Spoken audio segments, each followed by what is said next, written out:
नमस्कार किसान भाइयों, स्वागत है आपका आपके अपने कार्यक्रम कृषि दर्शन में। हम एक नए अंक के साथ हमेशा आपके सामने उपस्थित होते हैं और कोशिश करते हैं कि हर विषय तक आपको हम जानकारी दें और उसके बारे में पूरी प्रक्रिया बताएं।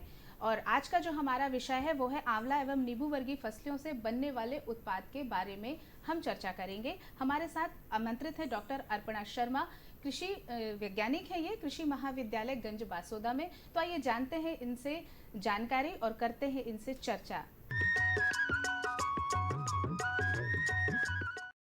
आदरणीय किसान भाइयों और कृषक बहनों, आप सभी को मेरा सादर प्रणाम। आज मैं आपको कुछ जानकारी देना चाहूँगी जिससे कि आप प्रसंस्कृत करके और परिरक्षित करके इनसे कुछ ऐसे खाद्य पदार्थ बना सकते हैं जो आप आज के मौसम में ही नहीं, बाद में भी प्रयोग कर सकते हैं। तो सबसे पहले हम बात करते हैं आंवला की। आंवला, जैसा कि आप सभी जानते होंगे, कि बहुत ही स्वास्थ्यवर्धक फल है। ये विटामिन सी से भरपूर होता है और इस समय तो आप जानते ही हैं, जैसा कि कोरोना काल चल रहा था, सब आपको कहते थे कि विटामिन सी हमारे भोजन में होना चाहिए, प्रचुर मात्रा में होना चाहिए। तो आंवले से अच्छा कोई भी स्रोत नहीं है जो आपको कम दाम में बहुत अच्छे विटामिन सी है, मात्रा में विटामिन सी आपको उपलब्ध करा सकता है। तो ये विटामिन सी ज़रूरी नहीं है कि आपको इसी मौसम में लेना है। हर मौसम में आपको ये विटामिन सी जो है शरीर में रोग प्रतिरोधक क्षमता बढ़ाने के लिए अनिवार्य होता है। तो ये आंवले से आप, आंवले का अचार तो हमारी कृषक बहनें बहुत बनाती होंगी, लेकिन इससे आप इसका लड्डू भी बना सकते हैं। लड्डू बना के बच्चों को खिला सकते हैं, क्योंकि बहुत सारे बच्चे हैं जो मुरब्बा खाना पसंद नहीं करते। कई बार बहुत अधिक हमारे घर में बुज़ुर्ग होते हैं, हम उनको मीठा अगर नहीं देना चाहते तो हम उनको मुरब्बा नहीं दे पाते। तो ऐसे में अगर आप इससे चटनी बना लें, बना के रख लें, तो आप आज ही नहीं, 3 महीने बाद, 6 महीने बाद अगर आपने उसको अच्छे से परिरक्षित करके रखा है तो आप उसका लाभ कभी भी उठा सकते हैं और उसके पौष्टिक तत्वों का लाभ आप पूरे परिवार को कभी भी उपलब्ध करा सकते हैं। आंवला की चटनी बनाना बहुत ही आसान है। इसमें आप अगर 1 किलो अगर आप आंवला ले रहे हैं तो आप उसमें 650 ग्राम चीनी डाल दीजिए, 100 ग्राम उसमें नमक डाल दीजिए। इसके अतिरिक्त आप चाहें तो उसमें कुछ मसाले डाल सकते हैं, जैसे दालचीनी डाल दीजिए, काली मिर्च डाल दीजिए। ये सब मसाले आप कूट कर आप उसमें डाल सकते हैं। लौंग डाल दीजिए और इसको एक अच्छे से, जैसे आप घरों में जैम जेली पकाते हैं उस तरीके से इसको पका के एक मर्तबान में भर के रख दीजिए।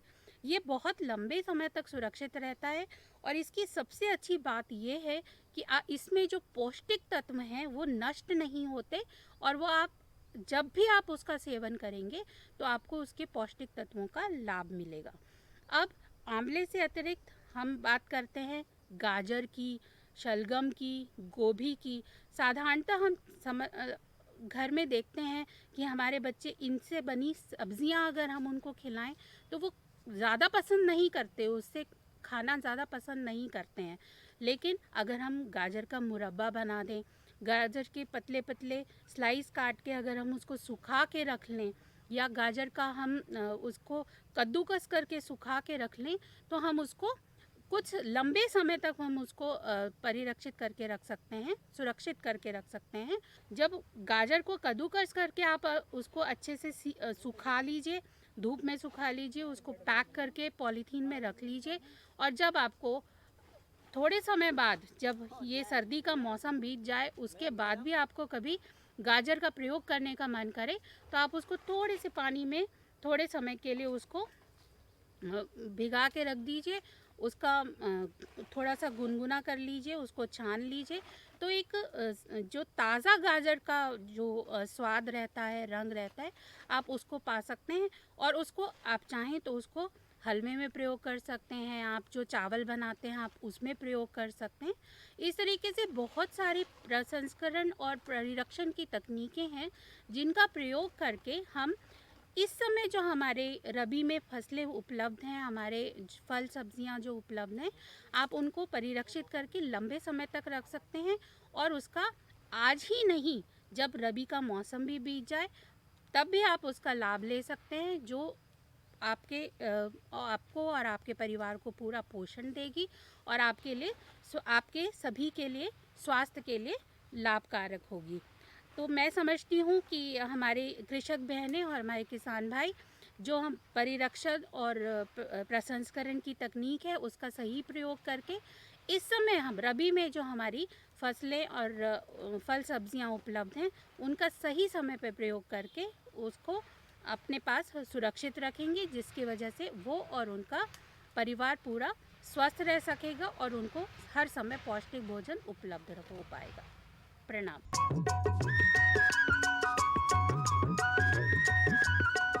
अरे भाई, सुना नहीं क्या? केसीसी ने किसानों का जिंदगी बदल दिया है।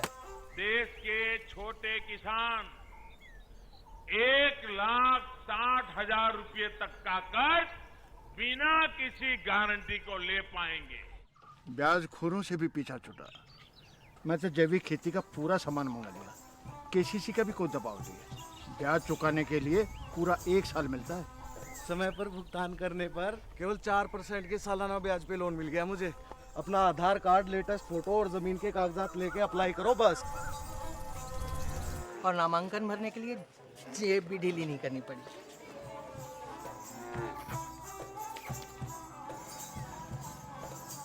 चाचा, उधार चुकाने के 24 घंटे के बाद उतने ही पैसे वापस निकाल सकते हैं।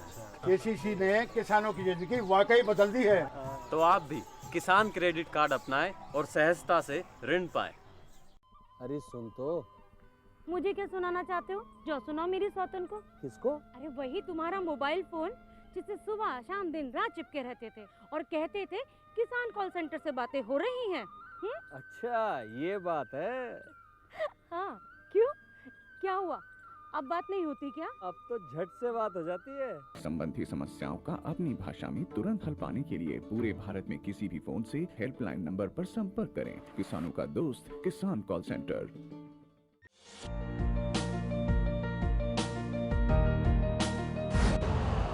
यूरिया का स्वदेशी उत्पादन 70 लाख टन बढ़ाने के लिए 6 उर्वरक संयंत्रों का उद्धार किया जा रहा है।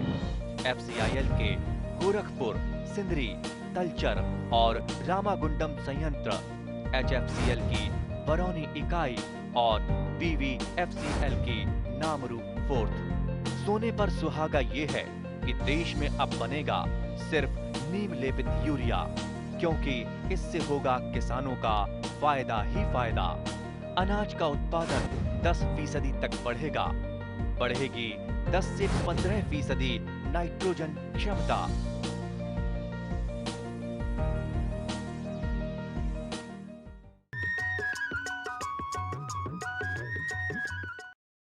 नमस्कार किसान भाइयों, हमारे किसान भाइयों ने एक ये परंपरा बदल दी है कि हम एक ही तरह से अब खेती करेंगे। जैसे सोयाबीन बो दिया, फिर गेहूं बो दिया। इससे क्या होता है, हमारे कृषि विशेषज्ञों का मत है कि इससे भूमि की जो उर्वरा शक्ति है वो तो कम हो जाती है, पर विभिन्न प्रकार के जो इल्ली या रोग कीटाणु वो भी लगातार आते रहते हैं। तो फिर हमारे किसान भाई क्या करें, इसके लिए आज हमें जिला देवास के गाँव डाकच्चा में, और हमारे साथ एक ऐसे ही किसान हैं जिन्होंने गेहूँ और सोयाबीन की फसल को इस साल नहीं बोई, उन्होंने औषधि खेती करी है। औषधि खेती में क्या क्या उन फसलों को लेते हैं, उससे उनको क्या फ़ायदा हुआ है, उन्हीं से जानते हैं। आपका परिचय दें पहले तो। सर, मेरा नाम सुभाष यादव है। मैं ग्राम डकाचा का पोस्ट पोलाई जागी, तहसील सोनकर, जिला देवास, मध्य प्रदेश का निवासी हूँ। और अभी पिछली बार हमने तुलसी की खेती की थी, जिसमें 1.5 बीघे में तुलसी लगाई थी। तुलसी में एक तो सबसे मेन बात तो ये है कि बीज कम पैसे का आता है, मतलब 330 रुपये में 1.5 बीघे में काम हो गया था बीज का। यदि दूसरी फसल की तुलना करें बीज के मामले में तो बहुत अधिक पैसा लगता है। साथ ही उसमें कोई दवाई का स्प्रे नहीं किया गया था, और उसका जो उत्पादन है सर, वो 1.5 बीघे में से मतलब 11 कुंटल निकला था। तो उसका रेट भी काफ़ी अच्छा मिला हमें। 9 कुंटल 26 किलो मैंने 3600 रुपये क्विंटल के भाव में बेची, और 1 कुंटल 68 किलो 11,000 रुपये के भाव में बेची थी।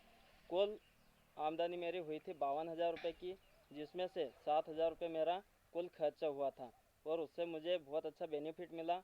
और इस बार जो सोयाबीन की फसल ख़राब हुई थी उसकी यदि तुलना की जाए तो आज कम से कम 20 बीघा वाले कि जितनी सोयाबीन हुई होगी उतनी मुझे केवल 1.5 बीघे की तुलसी ने आमदनी प्राप्त हुई है। तुलसी की खेती की सुभाष जी बात करें तो तुलसी तो हालांकि प्राचीन काल से हमारे गांव-गांव घर-घर में एक एक दो दो पौधों के रूप में पूजा और औषधि के रूप में ली जाती है, पर खेती के रूप में आपने करी, इसकी प्रेरणा आपको कहाँ से मिली? सर वैसे तो तुलसी माता को पूजा जाता है हर घर पे और सभी रखते भी है, पूजा पाठ भी करते हैं, पर मैं अभी 3-4 साल से कृषि विज्ञान केंद्र देवास से जुड़ा हुआ हूँ और वहाँ पे हमें नई नई खेतियों के बारे में, नई पद्धतियों के बारे में जानकारी दी जाती है। तो मेरी सर से बात हुई थी कृषि विज्ञान केंद्र में दीक्षित जी से, उन्होंने बताया कि आप कुछ हटके करें, नई फसल लगाएं, औषधि खेती करें जिसमें खर्च भी कम आता है और कीट की जो समस्या रहती है और जो फसल चक्रण है वो भी हो जाता है। तो कृषि विज्ञान केंद्र देवास से हमको एक प्रेरणा मिल रही थी और हमने तुलसी की खेती उनके अनुसार की थी।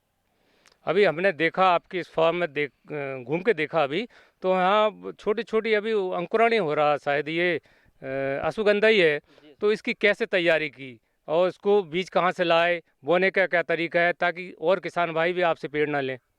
सर बीज तो हमें ये आईटीसी से दिया था, चौपाल सागर द्वारा वहाँ से खरीदा हमने, और जो पूरी जानकारी है शुरू से लेकर आखिरी तक की वो कृषि विज्ञान केंद्र के माध्यम से प्राप्त हुई है। उनके अनुसार हमने खाद डाला है और अभी समय समय पर आते रहते हैं फील्ड विजिट हो जाती है। तो हाँ, यदि हमारे फसल में कुछ समस्या आती है तो हम फोटो भी उनको भेज देते हैं और उनसे जानकारी लेते हैं। तो इसमें कौन-कौन से आपने खाद दिए और सिंचाई अब कब करेंगे? सर इसमें खेत तैयार करने के बाद में हमने NPK खाद दिया है, सुपर दिया है और उसके बाद में बीज को छिड़काव करके डाला है, सरी बनाए उसके बाद में छिड़काव करके डाला है और उसके बाद में धीमी गति से पानी की शुरुआत की है, जो कि मतलब हर चौथे या पाँचवें दिन में पानी इसको देना पड़ता है जब तक ये ज़मीन से बाहर नहीं निकलती है। इसके बाद में जो पानी ज़मीन से बाहर निकलने के बाद में पानी कम मात्रा में देना होता है जिससे कि पौधे एक अच्छी ग्रोथ कर सकें, और इसकी जो ऊंचाई होती है लगभग 120 सेंटीमीटर के लगभग में होती है, और साथ में यहाँ एक यदि देखा जाए तो शक्तिवर्धक के रूप में भी काम आती है। दूसरी कि इसकी जो जड़ होती है वो सबसे मेन होती है और उसका उत्पादन लगभग 1 बीघे का 2 से 3 कुंटल होता है और रेट भी काफ़ी अच्छा रहता है यदि दूसरी फसलों की तुलना की जाए तो। और साथ ही इसकी जो भंडारण क्षमता रहती है वो भी कम से कम 3 साल तक अपन इसको रख सकते हैं जिसमें कोई समस्या नहीं आती है। और जब अच्छा भाव हमको मिले मार्केट में तब हम इसको बेच सकते हैं। इसको किसी कोल्ड स्टोर में, वेयर हाउस में या कहीं पे भी रखने की आवश्यकता नहीं होती है। इसको हम घर पर भी व्यवस्थित रूप से रख सकते हैं, इसमें किसी बीमारी की कोई समस्या नहीं होती है। तो किसान भाइयों, अभी आपने सुना सुभाष जी को कितना तकनीकी ज्ञान के साथ साथ बाजार के भाव का भी ज्ञान है, कब बेचना चाहिए। लगभग 3 साल तक ऐसी फसलों को तो हमारे किसान भाइयों को बोना ही चाहिए जिसका भंडारण अपने घर पे 3 साल तक कर सकते हो। जब उचित भाव मिले तब आप बेच दो, ज़रूरी नहीं है कम भाव में आप बेचो। तो इसकी बीज दर क्या रहती है, बीज दर के बारे में बताएं। सर इसकी 1 हेक्टेयर में 10 से 12 किलोग्राम लगता है और रेट भी इसका कम होता है। यदि 150 रुपये किलो के हिसाब से हम लोगों को उपलब्ध हुआ है ये, और यदि दूसरी फसल की तुलना की जाए बीज के मामले में तो रेट का यदि देखा जाए तो बहुत कम लागत होती है बीज के मामले में। सुभाष जी बिल्कुल सही बात है। 1 हेक्टेयर में केवल 5 किलो, इससे कम बीज कौन सा बोया जाता है। क्या इस बीज को आप उपचारित करके बोते हैं कि ऐसे ही पहले से ही उपचारित आता है? सर इसको उपचार करके बोते हैं, गौमूत्र से भी उपचार करके बो सकते हैं। जैसे कि जो फंगस की समस्या हमारे खेत में पहले से जो भी समस्याएं हैं वो हमारी फसल को कम लगती है और उससे फसल स्वस्थ रहती है। यदि फसल स्वस्थ रहेगी तो उत्पादन अच्छा होगा, और उत्पादन यदि अच्छा होगा तो हमारी जो आमदनी है, हमारी आर्थिक स्थिति है वो मजबूत होगी। बिल्कुल, आर्थिक स्थिति मजबूत तभी होगी जब हमारे किसान भाई बदल बदल के खेती करें और स्वस्थ पौधे जो हैं, स्वस्थ पौधे होना बहुत ज़रूरी है। स्वस्थ पौधे के लिए अभी आपने बताया, और कौन कौन से अभी आप उपाय करेंगे आगे? सर जैसे जैसे मान लो इसमें यदि कोई समस्या आती है तो हम नीम तेल का भी उपयोग करते हैं।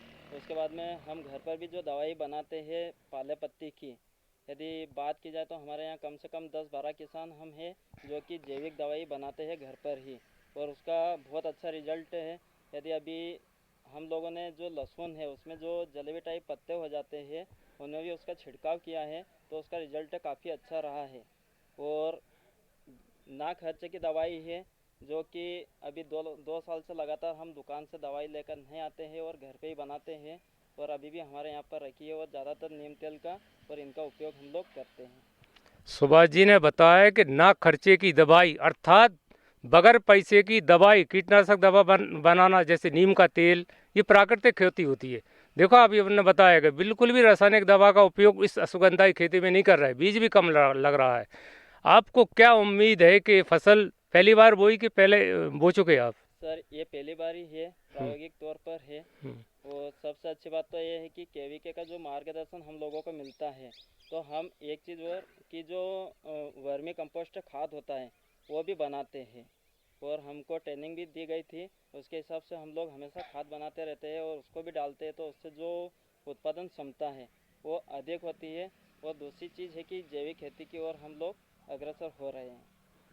एक बात तो पक्की नज़र आ रही किसान भाइयों, और किसानों को कृषि विज्ञान केंद्र से समय पे मार्गदर्शन अर्थात ट्रेनिंग मिलती जाए तो कृषि में बहुत सारा सुधार हो सकता है और हो रहा है, ये हम देख के कह सकते हैं। इसकी क्या आपको उम्मीद है कि कितना इसका पैदावार हो सकती है? सर इसका लगभग 2 से 3 कुंटल की उम्मीद है कि 2 से 3 कुंटल उत्पादन हो जाएगा। और अभी हमने नीमच का जो रेट देखा था 8 दिन पहले का तो उसका 35 से 38 हज़ार रुपये क्विंटल था और वो जड़ का रेट है।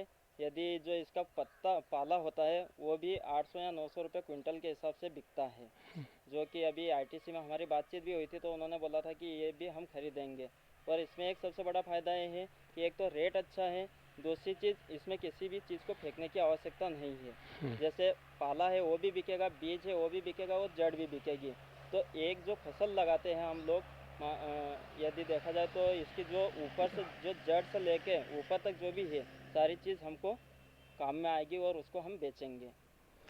किसान भाई, अश्वगंधा की अर्थात औषधि खेती जब हम करते हैं तो देखो अभी इनने बताया पत्ता भी बिकता है, जड़ भी बिकती है। जड़ के बारे में बताया कि 35,000 से अधिक प्रति कुंटल बिकता है। कितनी जगह में आपने बेचा इसको, बोया है अभी? सर अभी 1 बीघे की है मेरे पास में।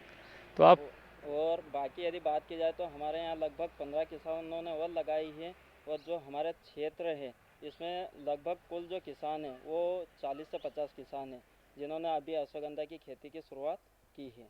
किसान भाइयों, कार्यक्रम में अब वक्त है खबरें खेती जानने का, तो आइए देखते हैं कृषि की हलचलें खबरें खेती में।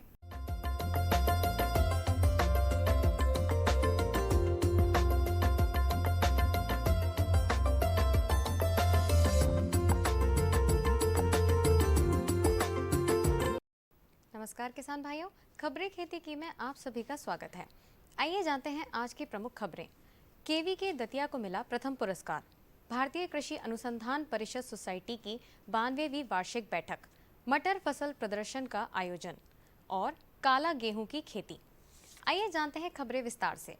केवीके दतिया को मिला प्रथम पुरस्कार। भारतीय कृषि अनुसंधान परिषद द्वारा देश में स्थित कृषि विज्ञान केंद्रों द्वारा उनके यहाँ किए गए प्रत्येक 5 वर्षों के कार्यों के मूल्यांकन के आधार पर पुरस्कार दिया जाता है। मूल्यांकन के आधार पर कृषि विज्ञान केंद्र दतिया का देश के 721 केंद्रों में सर्वश्रेष्ठ केंद्र पाए जाने पर प्रथम पुरस्कार दिया गया है। कृषि विज्ञान केंद्र के वरिष्ठ कृषि वैज्ञानिक डॉक्टर पुनीत राठौर ने बताया कि कृषि विज्ञान केंद्र के माध्यम से कृषकों को कम लागत में अधिक उत्पादन लेने हेतु उन्नत किस्मों के बीज उपयोग करके कम पानी के रूप में ड्रिप एवं स्प्रिंकलर के सिंचाई करने के साथ सौर ऊर्जा का उपयोग करने की तकनीक की सलाह दी जाती है। इसके साथ ही किसानों को बेमौसम में ली जाने वाली सब्जियों के रूप में फूल गोभी, भिंडी, मूली इत्यादि फसलें लेने का भी प्रशिक्षण दिया जाता है। किसानों को उन्नत किस्मों के बीज भी प्रदान किए जाते हैं तथा सौर ऊर्जा अपनाने हेतु सोलर पैनल अपनाने की सलाह दी जाती है। इसी का परिणाम है किसान कम लागत में अधिक उत्पादन ले रहे हैं। भारतीय कृषि अनुसंधान परिषद सोसाइटी की 92वीं वार्षिक बैठक का हुआ है आयोजन। श्री नरेंद्र सिंह तोमर, केंद्रीय कृषि एवं किसान कल्याण, ग्रामीण विकास, खाद्य प्रसंस्करण उद्योग एवं पंचायती राज मंत्री ने बतौर अध्यक्ष भारतीय कृषि अनुसंधान परिषद सोसाइटी की 92वीं वार्षिक आम बैठक को संबोधित किया। श्री तोमर ने इस अवसर पर भारतीय कृषि अनुसंधान परिषद के माध्यम से राज्यवार कृषि समस्याओं के समाधान व 2022 तक किसानों की दोगुनी आय के प्रति संकल्पित सरकार की योजनाओं को रेखांकित किया। केंद्रीय कृषि मंत्री ने इस मौके पर परिषद से जुड़े वैज्ञानिकों, शिक्षकों, छात्रों व किसानों को बधाई एवं शुभकामनाएं दी।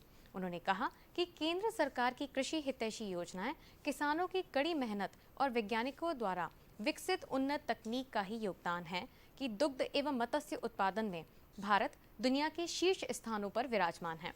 डॉक्टर त्रिलोचन महापात्र, सचिव कृषि अनुसंधान एवं शिक्षा विभाग एवं महानिदेशक भारतीय कृषि अनुसंधान परिषद ने इस अवसर पर भारतीय कृषि अनुसंधान परिषद की सफलतापूर्वक यात्रा और उपलब्धियों को विस्तार से बताया। मटर फसल प्रदर्शन का आयोजन क्षेत्र कार्यालय NSC गोविंदपुरा भोपाल के द्वारा 10 फरवरी को प्रदेश सरकार की महत्वाकांक्षी योजना एक जिला एक उत्पाद मिशन के अंतर्गत मटर फसल प्रदर्शन यह किसान गोष्ठी का आयोजन किया गया। इस अवसर पर मुख्य अतिथि के रूप में श्रीमती इंदिरा त्रिपाठी SDO जबलपुर के द्वारा कार्यक्रम का उद्घाटन किया गया।